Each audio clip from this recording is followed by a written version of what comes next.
Welcome to Maker Conversations. I'm your host, Tiff Marchand from NIGHTCARVER Designs, and today on the show I have Richard Grove from Wall Control. Richard is also known as Mr. Wall Storage on Instagram, so if he is following you and you haven't followed back, give the man a follow because you're going to really like him as you get to know him. We're going to get a little bit of a peek behind the curtain from an awesome brand which I know I love and I have in my basement fully booked out. So check out my build video if you want to see what I've put in here for wall control, because it is helping me get everything off the floor, up on the wall, and out of my way in my very small shop. So check it out, and I hope you enjoyed the episode with Richard. Well, thank you for coming on. I really appreciate it. I know we've been chatting a lot, and we're going to be hanging out next week, which is really cool. Yeah. I'm just kind of pumped to find out more about you, and of course, wall control. But what's your story for? I know it's a family-owned business, but what did you do? Did you go right into it right away, or did you go off on your own for a while? Yeah, so I went. I worked there in summers, after I turned 18. You have to be 18 because of insurance to be in the tool and die shop, just because it's dangerous. Got you. Yep. So I did that. And I went off to college originally. I thought I wanted to go pre-med. I was interested in that. Mm-hmm.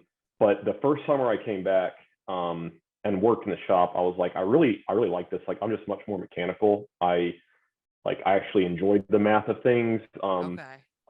So I enjoyed biology to some extent, but really basically engineering is what I was attracted to. So yeah. I shifted my sophomore year and ended up going mechanical engineering and got a degree in that. And by the time I was a senior in college, mm-hmm. I thought long-term I wanted to go back and work for the family. And wall control it was kind of an afterthought. We were kind of tinkering with it, and we had built prototypes and we had it in our shop, but we hadn't really done anything with it. So wall control was a little bit of it, but it was more just to go back and get into tool and die. But I also wanted to do something else before I did that, because I figure once I go there, I'm probably not leaving unless, right. Yeah. So exactly. I got a really cool job with the Department of Defense right out of college. Okay. And it was awesome. I had secret clearance and worked on the C5 Galaxy, the big Lockheed, the biggest cargo plane, bigger than a C-17. Got you. And it was a really cool job.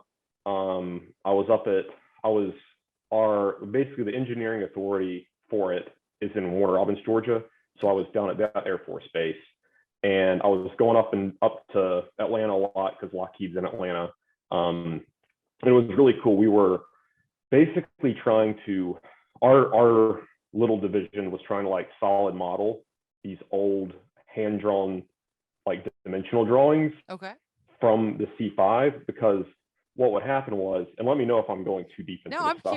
I'm curious. Yeah. It sounds like you were really passionate about it. So I'm it was really, it was cool because so basically, this aircraft was built in the 50s, 60s, and 70s. And so whenever a part would break on it, we would have to send out a solicitation to get another part made. Okay. Well, we send it out with this literally hand-drawn drawings from when the aircraft was originally engineered. We'll get it made exactly to spec. You go put it on the aircraft and it's this doesn't fit. So basically the idea was to solid model it. So because the government had to the U.S. tax dollar had to pay for that part because it was made correctly. It's just the hand-drawn drawings when they actually start putting them together. Yeah, so we did that, and so there was a lot of back and forth going up there, but it was just awesome because they were building the F-22 Raptor at the time. So you're walking down the assembly line. It sounds like a really fun environment to be in. Yeah, it was super cool. So, but I wanted to go back and work for the family at some point. So, after I was there for a little while, and then wall control, we had built tooling for it, and it's okay, we want to kind of start to push that. So I was like, this would be a good time for me to go back and take on this product. Yeah, so I was doing mostly tool and die, and then kind of half wall control, and that's how it started. So I started doing that, one foot in each kind of sector or whatever. Yep. And so we, as wall control started to grow, it started to take more and more of my time, and then it was all of my time, and then it was this whole thing, so that was the kind of the long history of me and how I got to wall control. When you started off with like your marketing, what was your strategy like back then? What Yeah, I year mean, was it it? was, this Do you was remember? 2000. Yeah, it was 2008. And it was like shoestring. My grandmother built our first website that we I used remember you saying that until, before. yeah, we used that until like 2014. Like she taught herself HTML and like, it was custom. Go grandma. Nothing can, like, now you can go to Shopify and BigCommerce and all click these a other button. places, but yeah, but it was straight up like, it was homemade. So yeah, really the first thing I did was just try to learn as much as I could about SEO and try to optimize for that, and that made a pretty big difference. So started seeing, it was all direct to consumer, everything was directly off of our website. And then we kind of started picking away at trying to go after like reseller accounts, like kind of mom and pop, garageshop.com kind of stuff. So we started picking up some of those. And then I met a guy who he worked really well with like the Home Depots of the world, kind of the bigger box stuff. And we started trying to go after some of these accounts. And once you land one, the others kind of notice, and then it's a little bit easier to pick them up. So basically just all drop ship and just kind of getting that snowball going. All that stuff is kind of minimal cost compared to, bigger scale marketing, I guess. But that was kind of how we got the ball rolling. And then Google AdWords was really good. That's becoming less good, but it used to be really good back in its heyday, when you could really target and had a little bit more data. But yeah, that was kind of the progression. You dove in there and just like attacked all really smart points. Like you have to be able to be found by the people who are just searching for something, Exactly. Yeah. People don't really think about, people do, but it's like, you don't think you can build the best website in the world, but if you don't give any context for Google to show it to somebody, you're not going to get seen. It's like SEO at its core. But so that really helped out in the early days. And word of mouth was always good. It's, that's one positive about the product line. And then I don't know how 5 years ago or something, however long ago it was, we started working with like partners in the community, like in the woodworking community and places like that. So that was all new to us as well, and that's been super helpful also, just as far as like, we only have so big of a microphone, but you guys have a bigger audience, and it's almost like firsthand testimonials from somebody you trust, which is exactly what it is, and that is definitely impactful. No, it's true. Like, when I got my step and I was posting about it, people like boom started asking questions right away about it, like because they want to know, like, how do I really like it? Like, give me the skinny. Exactly. Like, tell me the truth. Do you love it? Like, I'm like, I had so many videos where I was like showing how the pieces move. That's why I said I was going to post a video later on that, because people were asking so much when I first started posting about it. And like you said, it's just having somebody that you trust, like their opinion, and absolutely, we're and that's honest huge in this community, Yeah, and that makes such a big difference. Like, it seems it's kind of nuanced a little bit, but it makes a huge difference when it's like that. So we were kind of, believe it or not, kind of slow to get into that, because we had kind of grown up at a time where people were like, will you send us product? We'll do a tool review for it. And like, but totally no relationship, totally no, like, really not even, they weren't even experts at anything. They just did tool reviews, And so we would send people stuff, and they would take out of the box and like, here's a pegboard, here's a hook. Like, they wouldn't even install it, It's just like, like, nobody's gonna believe, like, we're not, you're not gonna convince anybody of that, unless there's that relationship kind of thing. So, and that's what's been, and this is the most fun thing for me, is like having that community, because we're in a warehouse, and it's like, you're in this confined space, so like expanding that out, and social media has been awesome, obviously, for all those reasons, that we can actually, you feel like you're part of something bigger than just inside four walls trying to turn product and ship it out the door. I actually never thought about that. Like you really are just, you're in a warehouse all day and you're working in a Yeah. silo. And it's like Exactly. going on Yeah. Instagram's like a relief. I mean, I know Yeah. you don't go on there probably as much as like Adam does, but just to be there and to see that community and everybody who passionately loves your product, that's a cool thing to see. Exactly. Yeah. And I remember, I mean, one reason I was very late to the game myself getting on Instagram just because like, and I obviously have the wall control one on my phone as well, but it's like, I would see you guys and I feel like I know you, Yeah. but like, you don't know me at all. So like, I remember the first Workbench Con, it's like, oh, hey, it's like, like there was that disconnect there, you know what I mean? Yeah. So it's a lot better now after meeting people in person, like we were talking about Haven and Workbench Con. That makes a huge difference, kind of building that community. And it's so important, in my opinion, to have it in person to really solidify those relationships. So yeah, no, when we didn't talk before, but once you had your account, like we immediately started chatting. Like exactly. It was awesome. I loved that. I was like, that's cool. Like just to have access to somebody too that is in the day to day like that and whose company, they're part of that. It's to be able to talk to them. That's really cool. That's not something you get to experience very often. And for like exactly the opposite of that is the same feeling for me, because it's like I'm in it all the time. And so I don't ever get to outreach or talk to, so it's like you get a glimpse into this. And it's, I mean, even on a business level, it's nice to talk to other people who like are operators of brands. Cause again, you don't know if you're doing it right or doing it wrong or what other people are doing. So it's nice to be able to like share those ideas and have that community that otherwise, I don't know what people used to do. I guess it was like almost like support groups or something for small business owners or something. Right. But yeah, so it's like it's nice to have that for sure. So you can really bounce ideas off of each other and collaborate and and that's like one of the big reasons I wanted you on here too. Like, cause now that I represent like Sabretooth and obviously like Haven and Workbench Con as well, but like Sabretooth is very relatable where, the team that I work with, they're all in the warehouse every day, all day. And I'm kind of like their window into the community. And, and like your guys' podcast is what, kind of got the ball rolling when I pitched it to Sabretooth. I'm like, look at Wall Control. They're talking to people. They're interacting with their community. I'm like, we need to do that. Like I wasn't even part of their team yet. I'm like, we need to do that. Like, exactly. No, I love that. That's what I love about you, Tiff. It's like the same thing.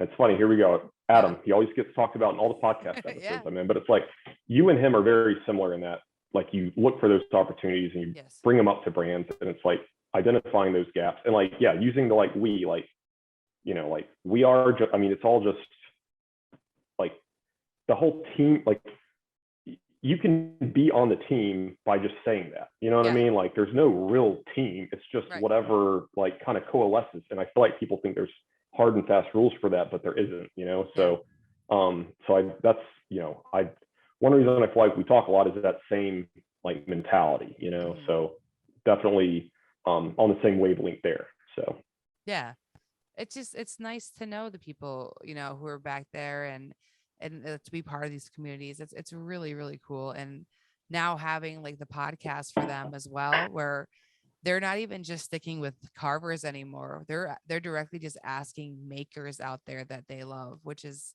it's awesome. Like to see them like pushing even further out of their network and kind of like bringing more people in too. It's cool. Yeah.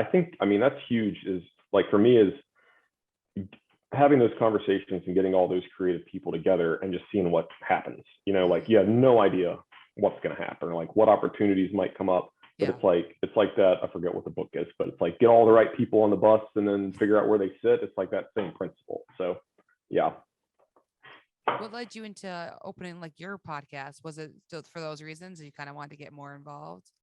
Yeah, it was that. It was definitely. It's kind of like it's really threefold, I guess. So it's like to get more involved and to involve the community, like to highlight our partners, to like shine the spotlight on them, from a standpoint of like, the partners we work with and the communities that we work with. Also to kind of, obviously get our own message out and have more long form media that we can use if we ever want, so far all we've done is, publish podcast episodes, like whole full length things, but we can go through, listen to them, clip stuff. There's some points that are much better made conversationally than in some marketing, yes, piece of media or something. Conversation compared to something that's written. For sure. So you can, there's a lot of value in that. And so we kind of wanted to tap into that. And then really the third reason too is when we haven't had a ton of this yet, but I'd like to try to have some episodes that aren't just like kind of one-to-one partners, but more like people who have helped our brand from like the business side of it, to like business consulting, things like that that we can kind of help them out as well, like kind of mesh those communities. I don't, it's like there's like the quote the brand ambassador influencer community, and then there's this other side of the business, like the back end of it.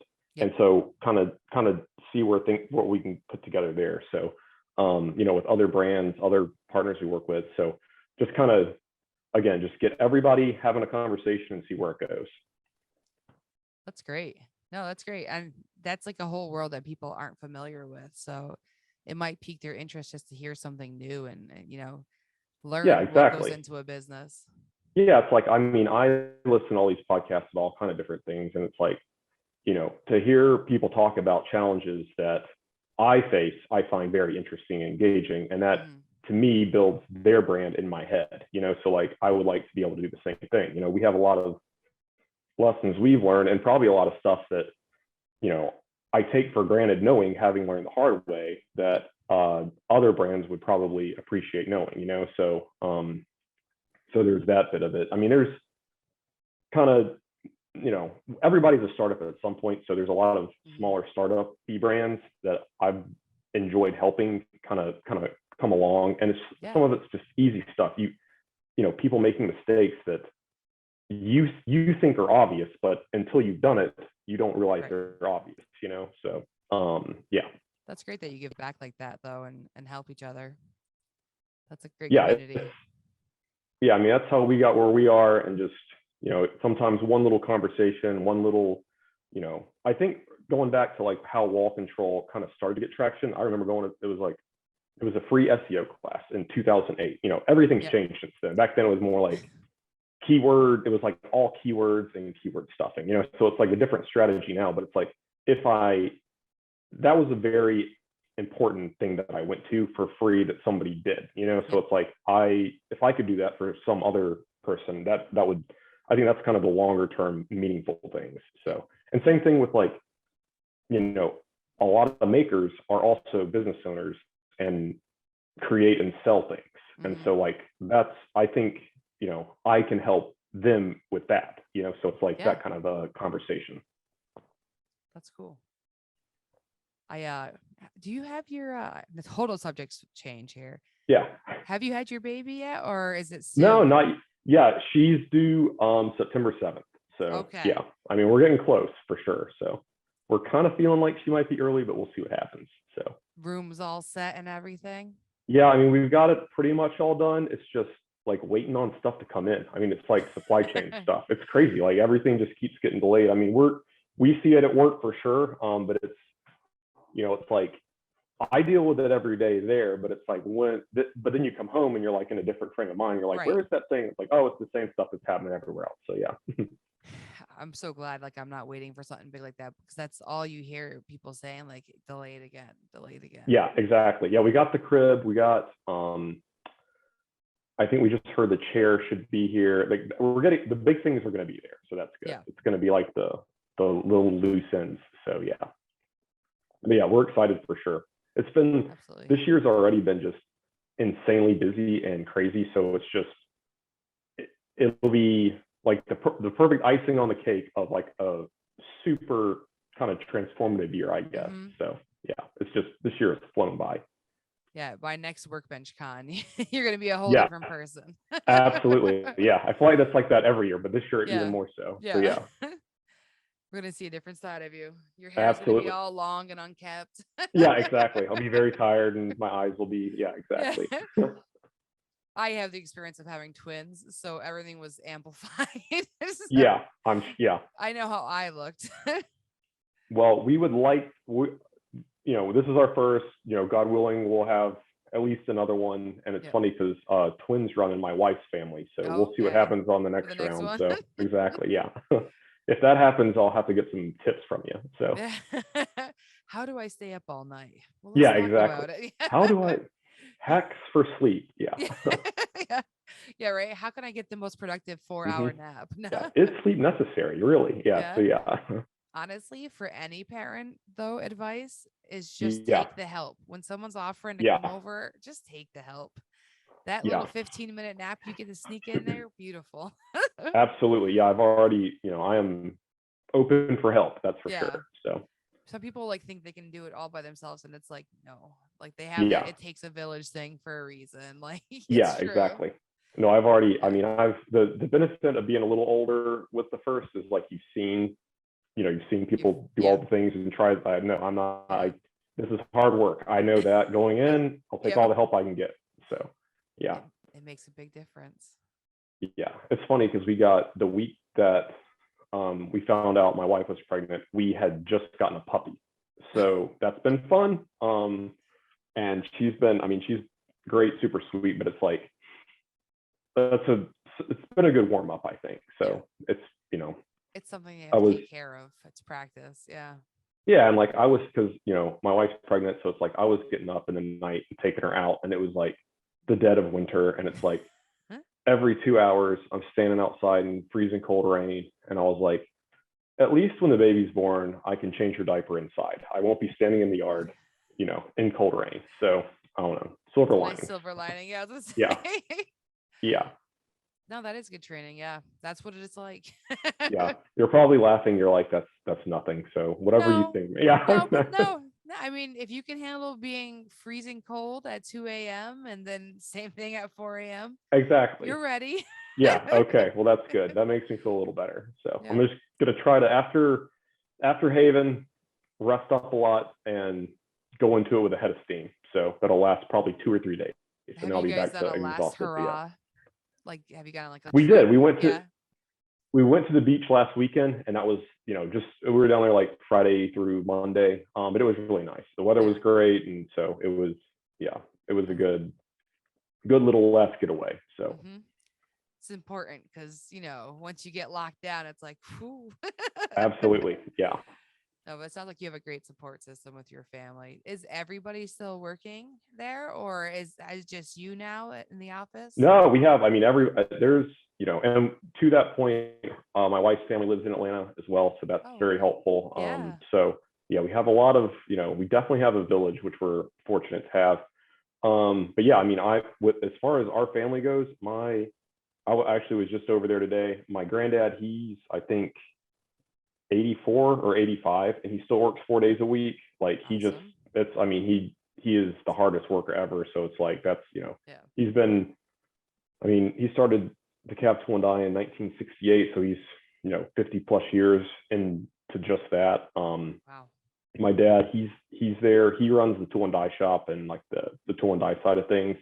My aunt, she does payroll and kind of HR type stuff. Yep. Yeah, I hired my mom at Wall Control, so she's kind of administrative, like does, order entry, that kind of thing. My brother, my sister, who she's actually out on maternity leave for their first, so she just had a little boy, so she's out right now. My two of my cousins, you might have met Thomas, the youngest cousin. So I'm the oldest cousin, he's the youngest, so he's at Wall Control. He was at working at Haven. Yeah, I met him. Yep. Yeah, he's a smart kid, and like he's a problem solver, and that's like the most valuable thing is if someone's a problem solver, like just naturally wants to go get it figured out. So but yeah, it's a lot of us for sure. That's a ton. I was way more than I expected, but I knew it was a family business. Like I meant like a real like family business where everybody's there pitching in. Yeah, it's nice. Everybody's in a good, like, it works really well, kind of where everybody's at, so because it can definitely be a challenge, but I think as family businesses go, we work really well together, it being that many people. So I think it's nice too, like you have that division where you have two very different products that you're making. So to be yeah, able to for have sure. everybody have their own role and like a different aspect of the business, definitely a key way to survive the conflict issue that might happen when you're with family. Absolutely. Yeah. Totally. That's, I mean, it's, so like my Smart. granddad and dad are over on the tool and die side, and and then on the wall control, the other thing is too, like the way our personalities mesh. Like I am, like my brother is he is all about just getting it done, like getting stuff out the door operationally. He doesn't really, like the marketing side of it, the outreach, the wanting to get out of the building and go do things, that's not him at all. So it works out really well. He doesn't, the vision of it is not something, he wants to just execute, so he does a great job at it, and nothing falls through the cracks. So it's like you can count on that. You need someone like that. Everybody counts on everybody. Yeah, absolutely. So yeah, it works out really well. How many employees is it total? It kind of fluctuates depending on obviously, how busy it is, whatever. Like we use temp services for a lot of our warehouse and manufacturing, but between wall control and the tool and die shop, we're looking at, I'd say 60 to 100 employees. On like I'd say 60 to 100 if you add them both together. So yeah, you're running big machines, probably, so you need people to move all that. Absolutely. Yeah, and like the production bit of it. So yeah, I would say peak COVID, we were really busy. It picked up like crazy right after that. So probably just shy of 100 total between the two. So everybody had to make their garage look good in their home. Absolutely. Home all day. Yeah, absolutely. Yeah. Everybody got into everybody got into hobbies, I did the same thing. It's like put in like garden beds and like really I was planning on doing that anyway. We had just moved a couple years prior, but hadn't gotten around to it. So it was like the perfect time to do it, aside from they were all sold out and supplies was hard to find. But yeah, so we almost got into backyard chickens too. But like couldn't find supplies. So it's like, we were like, all right, we're gonna wait on that. No, I'm glad that you didn't get in there. I don't need backyard chickens right now. A lot of people got chickens. I did notice that trend happen. It was funny because Adam, he used to have backyard chickens. So I was like texting him about it and being like, what kind did you get? Blah, blah, blah. But it was like everywhere was just sold out of everything, like coop supplies, materials, chickens themselves. It was hard to find stuff. So, which I'm glad, because now we'd have 3-year-old chickens, and I'm not sure we'd be as passionate about it as we were before. Plus, we have tons of coyotes and stuff around here, so you don't want to. That could have been a whole thing all the time. Yeah, exactly. So I've heard horror stories, and it's just like, why do you do it to yourself? Exactly. Yes. That is exactly what I would be asking myself. Yeah. So yeah. Yeah, and when you're in there with a shovel, taking care of stuff, Yeah. Yeah, like hey, don't go outside yet. It's not pretty out there. Let me go. Yeah. So let me get the hose and some shovels. Exactly. I'll be right back. back. Oh, look what the dog found. Let me go take care of that. Yeah. No one needs that, especially when you're gonna have like a newborn too. Like you don't need that kind of trauma. Yeah, it's like, it's a good idea at the time, but is it a good idea 4 years later? So like that's kind of the thing. So but yeah, we didn't do that, but yeah, it was definitely there was a surge when everybody was kind of getting into all those different things. So yeah. And it's been steady since then, but it was just it went from like here to like 2x like over the course of a month. So it was so weird because like COVID hit, and then everything just died for like 2 or 3 weeks. And then like during lockdown, and then it's like everybody was like, I got all this time to go do stuff. And then it just everyone's online shopping because they couldn't go to stores. So. Absolutely. Yeah. And it's like we were trying to manage how to do, how to social distance, how to operate partially remote, how to do all that different stuff. Yeah, so that'd be a challenge. It was crazy. It's been, since COVID, it's been one thing after another as far as like challenges go, and like very different, because now we're into like material costs, scarcity, supply chain stuff. Fortunately, we make like 99.9% of our product line. So we can control a good bit of it, but there's still, your raw materials are still subject to supply and demand. So it's like, maybe we buy in the US, but if the US supply is scarce, then, it's nuts. So I'm curious about that, like how badly we're coming out of it. I think I definitely, Richard's predictions, I definitely think there'll be a recession, and I definitely think inflation is here to stay for a while. But I'm thinking that like the inflation bit of it has leveled out.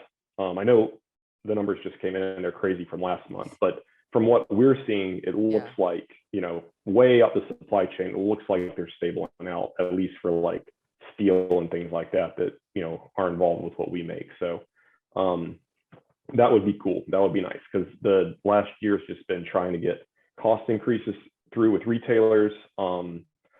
And, you don't want to, our product line it's a high quality product line. So it's not necessarily cheap. And it's like when something's already a higher price point, you're like, how much, we have to raise our price because steel's tripled. So it's like, but how much will the market bear, So it's like, we're fortunate to be in a place where we have good volume and we're at a good price point, and, hopefully that stays, through this next whatever turbulent time we're going to have. So I know Sabretooth is battling the same things because they use, steel for their stuff. So it's the same thing. Crazy. They have to increase prices, and say like, how far do we go? Like exactly. Yeah, it's like our choice. Yeah, like if you're listening and you Google sheet steel index, and that's what we have. It's sheet steel that we stamp our panels out of, and our panel is a metal panel, so it's all steel. And it's like, if that 3X's, I can't 3X the price of my product, right? Because I don't think anybody would buy it at that, So it's like, how much margin can you absorb and still be healthy, and also still sell stuff. So, but yeah, it's just been, it's been very dynamic, and for sure a big balancing act. And I can't wait for it to be done. I bet.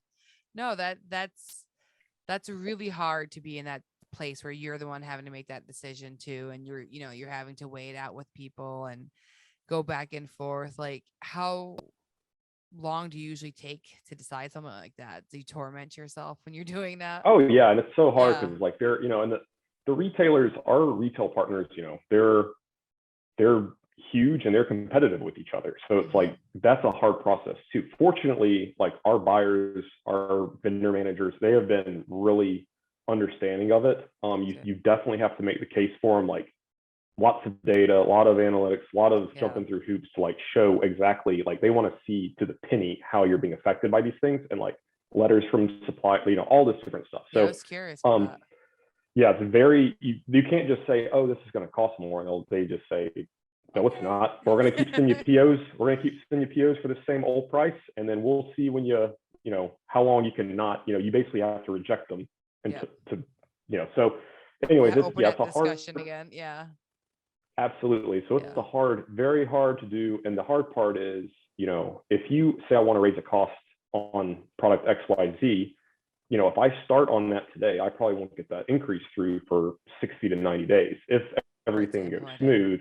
So it's like, where am I going to be at 60 to 90 days? Like, how do you forecast that when things are just all over the place? So you just kind of, we did a first round and then kind of saw where things stabilized, and then went back with a second round, saw where things stabilized. And then, after that, it's like, all right, well, I think this is the peak. If that's the peak, can I dollar cost average what I have left with what I think I can buy on the other side to not have to raise the price again right here? But then the other hard part about that is the retailers will peg your index against where you put your costs. So if you don't do that, they'll be like, well, I thought you were fine there. So I was fine there because I thought this was going to be, so it's like a whole game. Yeah, it's like a game of chess basically with like trying to do it. But it's been, and the other hard part is like, if one retailer, say they're a stocking retailer, if they still have stock and they're still selling at that old cost, this retailer will see that one and they'll be like, well, their price is not raising. And it's like, well, because they still have a lot of inventory, they overbought, like, but I cannot sell you that inventory at that, so anyhow, but yeah, it's Oh, they have a lot of transparency then, so to see all oh that yeah, stuff, everybody, they're, Yep. they love, the big guys have all the data, and so it's, yeah, it's the most annoying thing for me is that, that's all hard to figure out, but it takes time away from like the fun stuff and like Right. the growth things. It's just, my least favorite thing is like treading water, just trying to maintain Yeah. and deal with that kind of thing. I like doing the outreach, growth, fun stuff like this, Yeah. So yeah. No, I get that. Let your brain relax a little bit and get creative and actually, you Absolutely. know what I Yeah. mean? Like just breathe. Yeah. You can't be creative when you're up against the wall trying to, No. make sure P&L's not falling off a cliff. So yeah. What were they originally just gray, just like the color steel, or were you always like coating them with different colors? Yeah, they were, I think, yeah, the original color was actually like a grayish beige. Okay. And then we always had the galvanized finish. Yeah, I think like gray, actually red, white, blue, black, and gray, I think were the original ones, the original panel colors. So, and then kind of expanding, and now we're into, we have all kind of colors. So, and now that we have a powder coat line, we can do a lot more. We still have, our powder coat line isn't like, it's not like small batch, so we want to do a good number of panels if we're going to run them, but we can do some small batch stuff now. We got the equipment to kind of go in and do a dozen panels this color, a dozen panels that color. Curious to kind how of small batch was. So if somebody Yeah. wanted a custom color and they wanted to pay more, is that something they could contact you for, or they'd really have to Eventually, pay like, a lot more for it, I would assume. Yeah, so they would have, I mean, not, I would say the smallest batch would be like 200 panels, 250 panels. Yeah, it's gotta be big. Yeah, that would be that, and we might even outsource that to like one of our powder coat, because we still outsource a lot of our powder coating. We just do like kind of our higher volume stuff, so like white, black, blue, gray, red we can do. So that stuff we'll do in house as much as we can. But yeah, if somebody wanted some, basically it would have to be like an RAL color, and we would just call our powder coater and be like, hey, can we do 250 of these and have them do it rather than us do it? Because then the hard part for us is we have to clean our spray booth, clean all the filters, clean all the guns, clean all. A lot of the parts. It's like not the what you're paying for is the in between, the turnover. That's the cost, not the panels, not the powder. It's the labor to switch. So that's the big limiting factor. But yeah, again, we got some equipment. We just haven't priced it out at what it would be to do smaller than that. But we do have some small, like at Haven, we're going to have some gold panels. So we did some like one-off golds. I saw. So we'll have some there just to kind of get, which is cool. That's one great those thing are gonna pop off, right? I think so. I hope feel like they're really nice. Yeah. I told Steph when she was doing them, I'm like, right there, you've got a seller right there, especially with the crowd at Haven. I think because everything usually in other shops are a little bit more aesthetically pleasing and stuff. So yeah, absolutely. Like, and to be able to customize that and put it in rooms that you wouldn't typically put them in, So I think it'll open up some doors.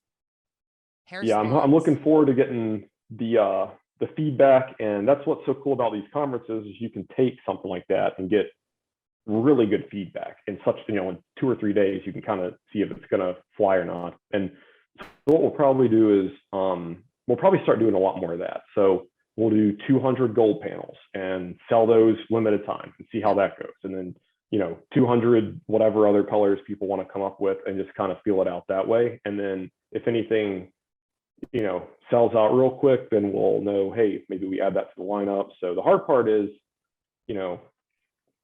scaling is kind of a weird thing. And it's like, we love having tons of the selection, but we do need to trim it back in certain places. Like some colors are just a little bit more duds than others. I was going to say, what color have you tried that just failed miserably? Man, what's weird?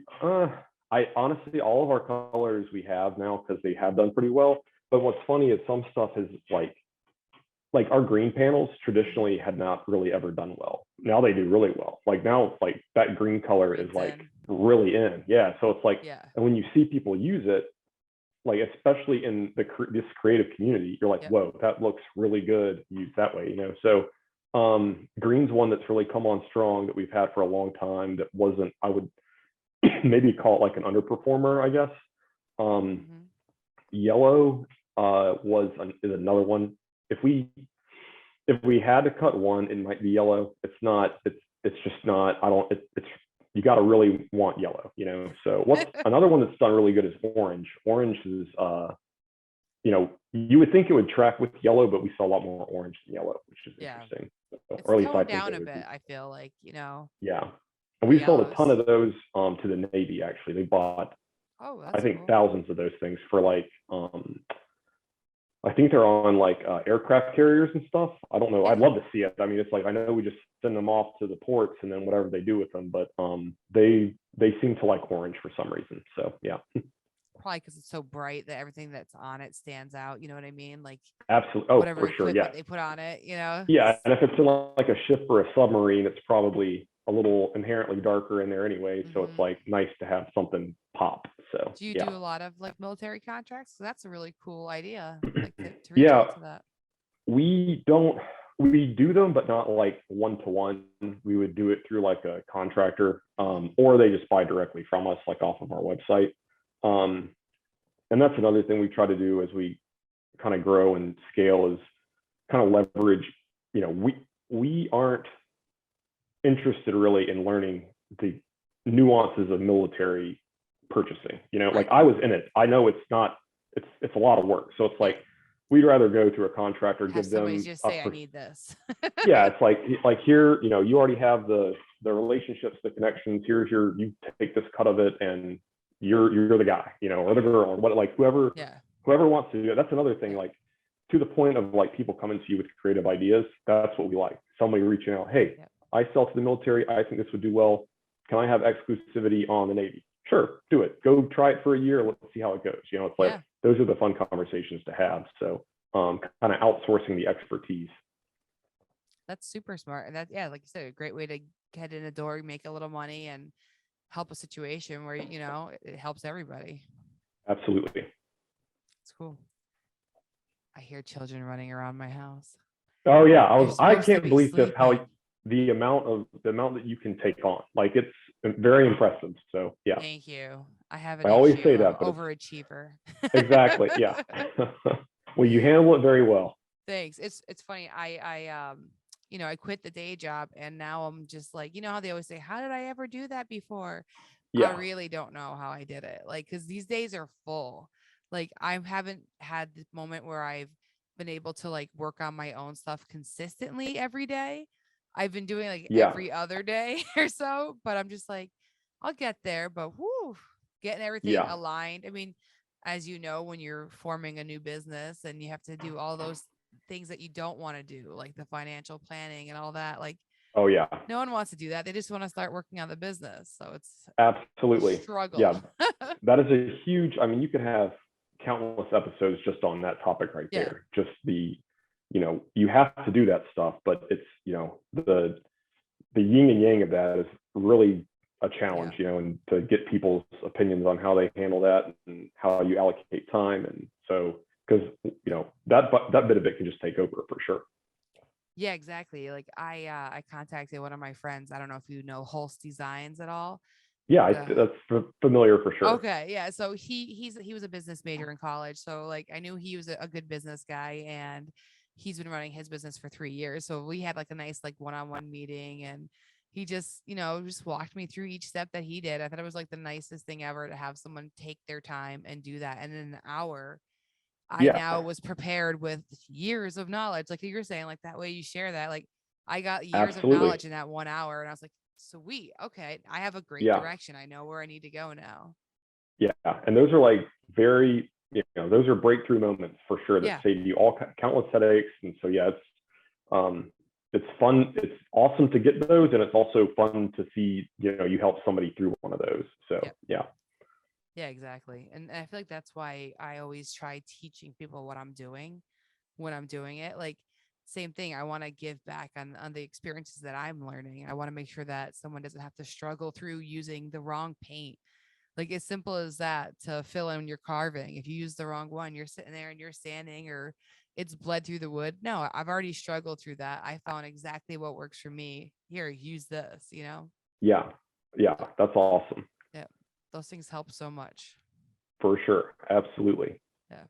I think that's what made me fall in love with the maker community in general. It's just everybody's like that. And I'm sure you've seen Yeah. it. Like we're just Oh, for sure. Yeah. so caring about each other. Absolutely. And everybody is, the theme, it's funny because like you go back and like we'll be at Haven with the podcast, having those, and we were at Workbench Con with it. And like one of the underlying themes is like nobody's afraid to fail.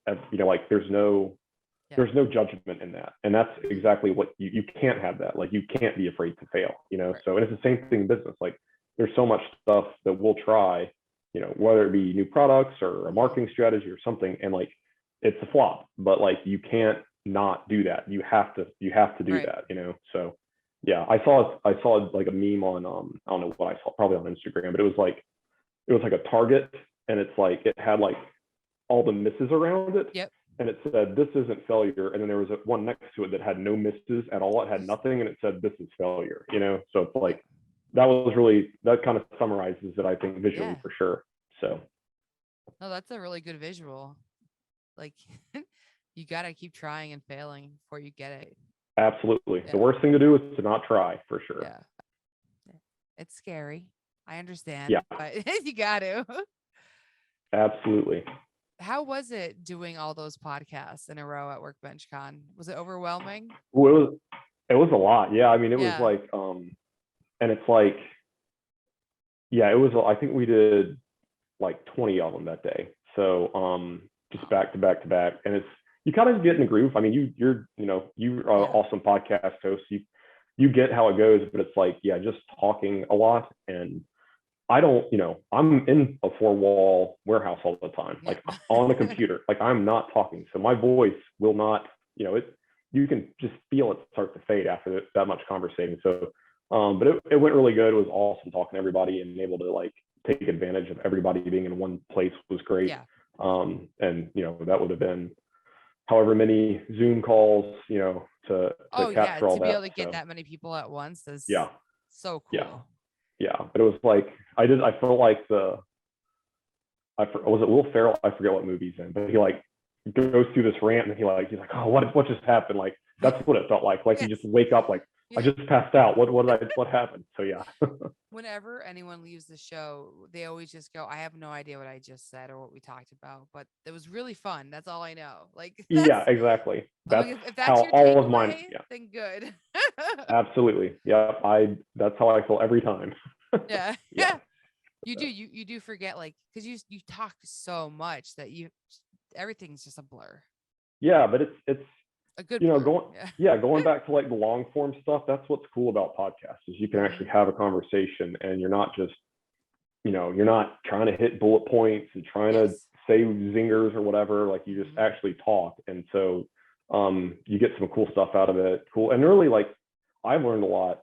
I've taught myself a lot talking on pod. It's almost like therapy. Like you're talking through things. It's 100% therapy. Yeah. And like your ideas are coming out. You're kind of working on things. Like, so I think that's actually like a whole benefit of it. I didn't really expect when we started our own, so just talking through stuff. So yeah. I've come up with so many product ideas with people on the show. Yeah. Just because you end up thinking like, oh, that's your life story. Oh, this is something that would fit right in with what you're doing. Like, absolutely. It's really fun to see those moments happen. Like I like now you have that experience. It's like when it just happens, you're like, that's so, and it's like perfect, Yeah, absolutely. Just very natural. And like, because there is something about, like, you can get there in conversations and you can get there kind of, like thinking in the shower or something, but it's like when you're actually having a podcast, like you're very on, like you would be in a conversation. So I feel like your brain's firing a lot more than it would be just normally. You're fully engaged. Your phone's not in your hand. Exactly. Yeah, you're right. Yeah, your phone's not in your hand and you're in the moment. And so like, I think a lot happens there where you wouldn't just get that around like, water cooler talk, just kind of, how's the weather, that kind of thing, so it's like you get that that connection for sure. Absolutely. I wanted to ask about the new show and how you guys got involved with that. It's really cool. Yeah. So yeah, that is that goes back to this kind of thing that we've been talking about the whole time. Like, just, you never know where something's going to go or how, things are going to evolve. And so I think Adam, honestly, it's hard to put my finger on how it started or where it started. Yep. But they shot a pilot that they showed at Workbench Con. Yep. And we had worked with them on some wall control for it and kind of just got to know them. And then we've been working with these guys over phone and email. And then, like, I met Hal in person at Workbench Con. Thomas, my cousin, had met him at a show a couple months earlier. But anyhow, you just kind of like start talking and kicking ideas around, and then the outdoor network, like the outdoor channel, wanted to expand it, and then it's like, all right, well, what kind of cool wall control stuff you guys want to do this? It's like just one thing kind of leads to another, and then all of a sudden you're there, throwing a show, so it's like it's just a weird kind of synergy. So it's just, I think for me it was always just taking the opportunity to work with people that you enjoy working with, and then everybody kind of bring in what they can bring to the table, and then just putting all that together in a big pile and seeing how it all works out. Yeah. So yeah. It's such a group of people too to be on that show. I'm so excited for all of them. Like, I love seeing my friends out there just killing it. It's so cool. And then I love seeing you and Stephanie go on your little adventures. Like, we need more recording of you two on the road, I feel like. Yeah, exactly. Yeah, well, I think, it's like, that's the hard part too. It's like, these things have been like just wide open. Like, I mean, especially the one before this build, it was like, 7:30 in the morning till 11 o'clock at night, like every day. And it's like, you forget to actually like record stuff, you know what I mean? Like, to capture content. Yeah, for sure. So it's like, I remember getting back on the flight back from Nebraska on the first one. It's like, I had like 20, half of the pictures are all the same. It's just like, blah, blah, blah. So it's like, I had so little on my phone from like actually being there, which is not, I mean, it's a good thing and a bad thing. It would be a good thing in any other scenario, except for that you do want to have content, so, but yeah, and, a lot of it's just learning as you go, for sure. And like when to take a break and, show a behind the scenes shot, that kind of thing. So yeah. It's gotta feel hard to do that too when there's already cameras on you. Like, you know what I mean? Like, you feel like someone's filming. Yeah, exactly. Yeah, like somebody's capturing this. And then the other hard thing is there's so much that you like can't show because they have the reveal, like all that, like it'll all come out once it airs, but it's like you don't want to like overexpose, so it's like it's definitely a balancing act. And it's like nobody, you don't want to be the one to get in trouble that shared the picture that showed too much, so it's like it's an interesting kind of thing. But yeah, they're like, it is fun showing like the traveling stuff and the getting there and behind the scenes and like the, like when you're not actually on, the set or location. So just your time there. For sure. Yeah. But it's been an awesome experience for sure. And everybody's been, they're all, like you said, they're all great people, like, cool individuals, and then super cool when they're all together doing something like that. Exactly. They're, I'm sure, becoming a little family right now, Oh, absolutely. Yeah. Especially like on that, that 12th, 13th, 14th hour of the day, yeah, exactly. When you're delirious and you just start doing stupid things. Yeah, exactly. Yeah, you got to trust the person next to you with a nail gun and exactly. Do you know how many episodes they're doing, or is that not share? I'm curious. No, I think it's going to be, I think that's fine. I think it's, I think 9 or 10 is what the first season's going to be. I believe that's what I think. So yeah, that's just me thinking. No, that's great. It's going to be fun to watch them. Yeah, I'm looking forward to it for sure. So it'll just be cool because like, especially on this last one, like the family that it was done for, you could just tell they were so excited and like just, that's the exciting thing. It's like their excitement. And then like in the first one, when we were in Nebraska, like the whole community was super excited. It was just a super small little town. So that was fun to watch. But yeah, so it's been cool to kind of be along for the ride on all those. Yeah. And it's Renovation Hunters, right? That's the name they finalized on. Okay. I want to make sure we said it and not skipped over calling out the name of the show. Yep. Renovation Hunters. That's the name. I think that's a great name. It's like perfect for, and for wall control, it's cool because it's like the perfect, like we have so many outdoor renovation, like that kind of personality. So it's a really good audience to be in front of, and a really good audience to work with, really, so. Right. And it's probably more of an untapped market for you, right? I would assume that you're not, are you not selling it like Cabela's or anything? Oh, no. We don't. We have no presence in the, in that retail space. So it'll be cool to kind of, see what happens. Yeah, exactly. And it's for sure. I mean, a lot of this, like I was saying, a lot of it's just kind of you experiment with it, see how it goes. Like I'm just excited to see what happens with it, so. Yeah, it's a nice gamble. It's like, you're first of all, you're helping people. So right. No matter what, it's a win because somebody is going to be ecstatic to have it. But like, it's just like waiting to see like, how is this going to pay off? Like, yeah, exactly. Like that just got that nice little feeling, it's yeah, waiting. It's like, and I enjoy that. It's like a garden, like planting seeds and like seeing what's going to happen, I mean, already as it is, like we were saying, it's awesome to get to work with all these people and to deepen those relationships and partnerships and that kind of thing. And then, it's like, even, it's like I feel fulfilled even before it airs, just with all that has gone into it. So to see what happens after that will be pretty cool. Yeah. I can't wait to see what happens. I'm going to follow up with you because I'm curious. I want to see like, what were the results of that whole situation? Yeah. Well, we'll have to talk this time next year. We should know because they'll, I think it airs February or like early 2023. So, we'll have some reports back with the for analytics going. Exactly. Absolutely. Yeah. That's start doing that stuff. So, I mean, one thing that I'm excited about kind of getting into the business side of it is, it is getting, I mean, with like iOS updates, and I believe Google's, I think I heard Chrome is like stopping with cookies entirely in 2023. Oh, okay. So like a lot of the pay-per-click stuff is starting to become a lot more, the attribution's getting harder, and the return on investment is falling off just because they can't target as well as they can. I mean, the privacy stuff's great. I appreciate that as a consumer. Right. It's just makes it hard. Basically, got to figure out where your customer's attention is, and then try to be where that is through means of like this, So it's like, if you're watching a renovation show, you're probably a potential customer, for wall control. So you're have some degree of DIY, or you're at least interested in it. And so we're at least in the right ballpark, it seems like. Yeah. So No, I'm excited for you guys.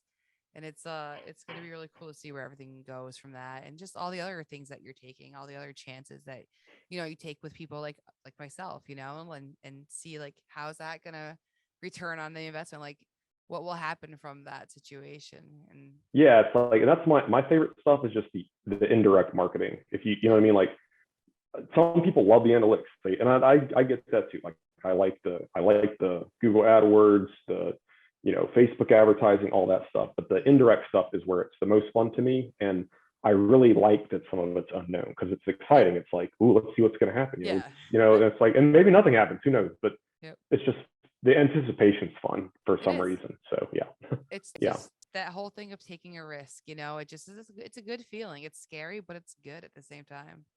Absolutely. Yeah. Thank you for coming out. I really appreciate it. I know the hours usually go pretty fast, so I really, that flew by. Wow. Yeah, for sure. Yeah. What do we talk about? Yeah. I have no idea, but I think it was really cool about the things that we did talk that I remember is just hearing the world from your side of the view, because you're on that other side where, you're dealing with a lot of things, like you're saying, all these analytic trackers, all these markets, all these partners that you have to take care of on that end. And us as the consumer, we have no idea of what's going on behind the curtain. We just see what you guys show us. So it's cool to get a little peek. Yeah, I love talking about it. I love that. Yeah. This is my favorite thing for sure. So, and thanks, Tiff, for like being a window, opening a window, for folks like me to be able to do that. And same thing for me to be able to, hear it from the other side. So it definitely goes both ways. Thank you so much for listening and coming out and checking out this episode with Richard from Wall Control. He is a lot of fun, and he's a really smart business person, so I thought it was a lot of fun to have him on here and kind of share a little bit of his knowledge and get that peek under the curtain. If you want to support the show, head on over to patreon.com/makerconversations, and for $5 a month, you help me put on the show. I really appreciate the support. So if you want to try that, go for it. And if you want to get into power carving and you want to check out some superior burrs, well, sabertooth.com is where you want to go, and NIGHTCARVER 10 will save you 10% on your next purchase. Thanks again for listening, and have a great day.